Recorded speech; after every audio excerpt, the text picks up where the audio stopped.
My name is Tracy Ford.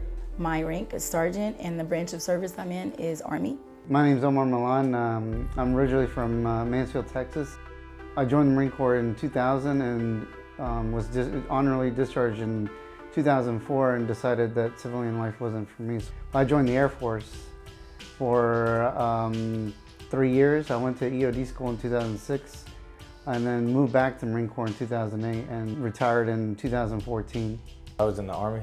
I went to Iraq October of '06. I was there for 15 months and I came back in early 2008. I was hit on a convoy into Crit. I'm an M249 saw gunner, which is 22 pounds. I had to jump from the truck. When I jumped, it caused trauma to my bladder, and the trauma to my bladder caused my kidneys and my bladders to shift and not function. Bled internally. I know I was medevaced right away. I don't remember anything when that happened. January 9th, 2012, we were on a convoy out to a post blast. My team got out, we did a post blast of the area. We found a secondary, and as I was walking away from it, because I placed a charge to dispose of the explosives, as I was walking away, I stepped on a third one that was in that area that we had missed. The injuries that stemmed from that IED blast were amputation of my right leg below the knee. I had massive tissue damage to the back of my left leg. I lost my index finger and part of my middle finger on my left hand. I also lost the use of it because my thumb just, it doesn't work anymore. And then on my right arm, I'm partially paralyzed because the ulnar nerve got destroyed. So I can't rotate it because they had to fuse it in place. One IED blast that I went through that it injured my lower back. I have sciatica, I have a bulge disc, I had fractured 2 vertebrae in my lower back and it caused my spinal canal to narrow. And I also have a TBI and PTSD. On December 26th at approximately 8:30, a tornado hit our house. We were on the highway on I-30 exiting on Del Rock. At that time, the tornado was still on the ground. We didn't realize that it hit our house though, because when we were going down our street, the first half of our street was completely fine. By the time we got to the second part of the street,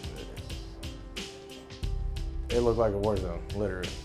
There was nothing salvageable except for clothes. But as far as furniture, television, refrigerator, washer, dryer, all that stuff, everything was destroyed or gone.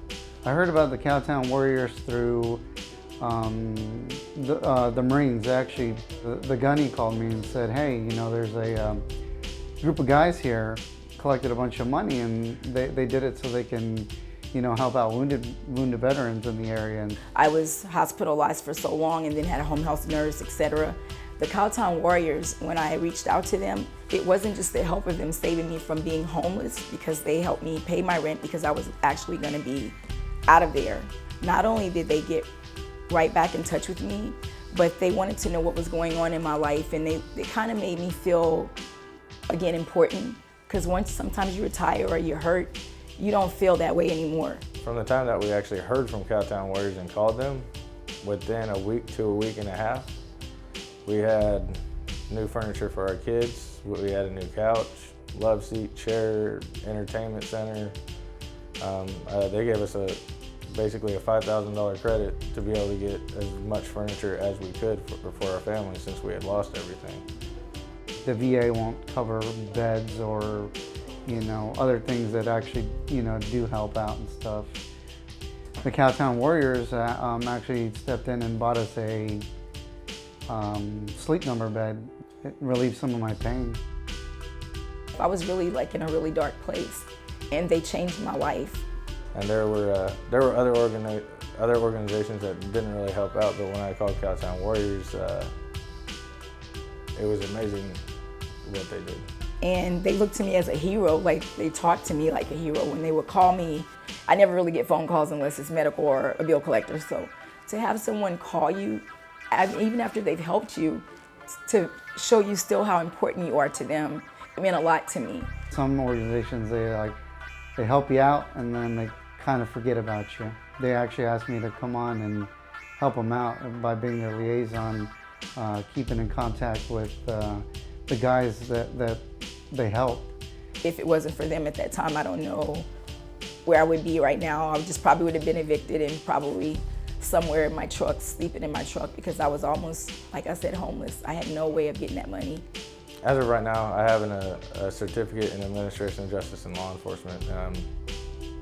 I'm going back to school to get a bachelor's for business administration, and since I've heard of Cowtown, I basically decided that when I get my degree that I want to work for Cowtown because of what they've done and what they are doing.